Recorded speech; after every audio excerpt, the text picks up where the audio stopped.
I hereby sentence Mr. Kohberger as follows. On count 1, burglary, 10 years fixed, 0 years indeterminate. I also impose a fine of $50,000. Count 2, first-degree murder of Madison Mogen. I sentence the defendant to a fixed term of life imprisonment without the possibility of parole, a fine of $50,000, and a civil penalty of $5,000 payable to the family of the victim. On count 3, for first-degree murder of Kaylee Goncalves, I sentence the defendant to a fixed term of life imprisonment without the possibility of parole, a fine of $50,000, and a civil penalty of $5,000 payable to the victim of the family, or to the family of the victim, pardon me. On count 4, for the first-degree murder of Xana Kernodle, I sentence the defendant to a fixed term of life imprisonment without the possibility of parole, a fine of $50,000, and a civil penalty of $5,000 payable to the family of the victim. On count 5, for the first-degree murder of Ethan Chapin, I sentence the defendant to a fixed term of life imprisonment without the possibility of parole, a fine of $50,000, and a civil penalty of $5,000 payable to the family of the victim. The sentences on counts 1, 2, 3, 4, and 5 shall run consecutively to one another. Restitution will be left open for 60 days. Defendant will be required to submit a DNA sample and a right thumbprint impression to the Department of Corrections and comply with the DNA Database Act. I remand the defendant to the custody of the Idaho State Board of Corrections for to be imprisoned in an appropriate facility in execution of the sentence where he will remain until he dies. And that is the end of the sentencing of Brian Kohberger for the murders of Maddie Mogen, Kaylee Goncalves, Xana Kernodle, and Ethan Chapin. He will be heading to prison here in just a few moments. We have Veronica Miracle, who is outside of the courthouse and has been following this from the very beginning. Veronica, talk to us a little bit about what happened in there. I mean, just so much to take in. Incredibly emotional testimony from all of the victims' families, but the judge who just gave those sentences right now, those consecutive sentences, the way that he spoke with such disdain for Kohberger, I think is really remarkable. Talking about his grotesque acts of evil have made him the worst of the worst. He also talked about this overarching question of why did he do it? Now, Kohberger was given the opportunity to speak, and he declined. He said, I respectfully decline. So we did not hear from him. We will never know, potentially, we'll never know now why he did this. And the judge said he actually personally grappled with that why did this happen? But then he came to the conclusion that even if he did speak, even if Kohberger was given the opportunity to explain himself, how would we know that that is the truth? He also talked about wanting to end Kohberger's 15 minutes of fame and send him off to prison where he will never be a free man. He will never see the light of day again. And so the judge, also very emotional throughout this whole entire process, was crying when those victims' families were speaking, as well as prosecutor Bill Thompson. He was also incredibly emotional, as well as the whole prosecution team. So that was just so remarkable to see all of this, the emotion throughout the entire courtroom. And then hearing from those victims' families about how this has destroyed each of them in so many different ways. There was grief that is just unimaginable, and then there was rage and anger. And instead of trying to paraphrase what they said, I want you to hear from the family of Kaylee Goncalves. Kaylee's father and her older sister spoke. Here's what they had to say. Let me be very clear. Don't ever try to convince yourself you mattered just because someone finally said your name out loud. I see through you. You want the truth? Here's the one you'll hate the most.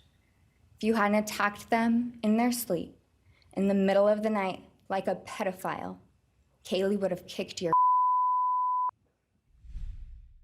Today, we are here to finish what you started. Today, You've lost control. Today we are here to prove to the world that you picked the wrong families. The wrong state, the wrong police officers, the wrong community. You tried to break our community apart. You tried to plant fear. You tried to divide us. You failed. Instead, your actions have united everyone in their disgust for you. So you heard the rage, the disdain, the grief, and then there was also forgiveness from one family, from Xana Kernodle's aunt, one of the victim's aunts. She said, anytime you want to talk, I'm here, no judgment. I'll be the one that'll listen to you. She did forgive him. And then we also heard from the roommates who were victims themselves of a burglary. They had to witness the aftermath of all of this. They also were the ones who lost all of their friends. That was incredibly emotional testimony. That was right off the top, right at the beginning. And they talked about how traumatized they continue to be. They both talked about how they have to sleep in their parents' beds because they're scared. They double lock the doors. They barely left their house. Panic attacks. The trauma still exists in their body, and their freedom, their privacy, everything has been stripped from them.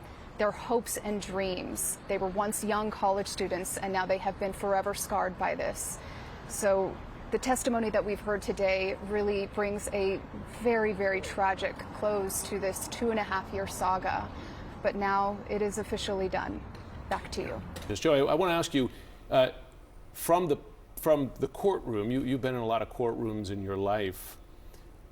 Have you seen victim statements like we witnessed there, with that emotion, that pain, and that directness, right? Speaking directly into the eyes of Bryan Kohberger.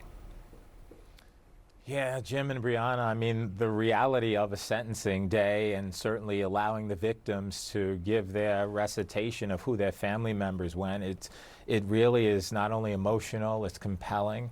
It memorializes the people and the victims and what these four meant to their families and the futures that was snatched away from them. And so just tough moments and having the ability to express themselves as they, under the law and under a system of justice, have a right to do. And what is really telling, right, Jim, with respect to all the statements that were made, and certainly their agreement and disagreement in terms of whether there should have been the pursuit of a trial and the death penalty, the emotion is not lost on anyone. You saw a prosecutor who was emotional. Why? Because it reminds you that the people that you work with as a prosecutor, yes, you're attempting to do justice in every case, but they are individuals who become known to you as we look at them there. Their families become known to you. The pursuit of justice becomes real to you. You see a judge on the bench who has to ultimately met out the justice, and yes, it was a plea agreement, and of course we knew what was anticipated, the 4 life sentences, but still, to have a judge give the indication that there's no redeeming quality, I think certainly that resonates with everyone. To say about the issue, and you pointed this out, Jim, in terms of why, well, we may never know. If he did say why, is that really to be believed? And then certainly by saying when the door slams, you become irrelevant. And the fact is that us wanting to know why is certainly giving him some measure of control. And so, yeah, I mean, it's any type of situation, particularly this one, it just rips at your heart because it reminds you what the courtroom's all about. It reminds you what justice is all about, if you can call it that. And it just reminds you about how people really have families and loved ones and how it was stripped apart just unimaginably and just senselessly. And so he chose not to speak. Final thought, Jim, that, look, he had an opportunity, not compelled, that is a defendant in this case, to say something, chose not to say it, respectfully declining whatever that would mean. But now here we see that he'll spend the rest of his natural life in jail with no probability or possibility to be released at any time.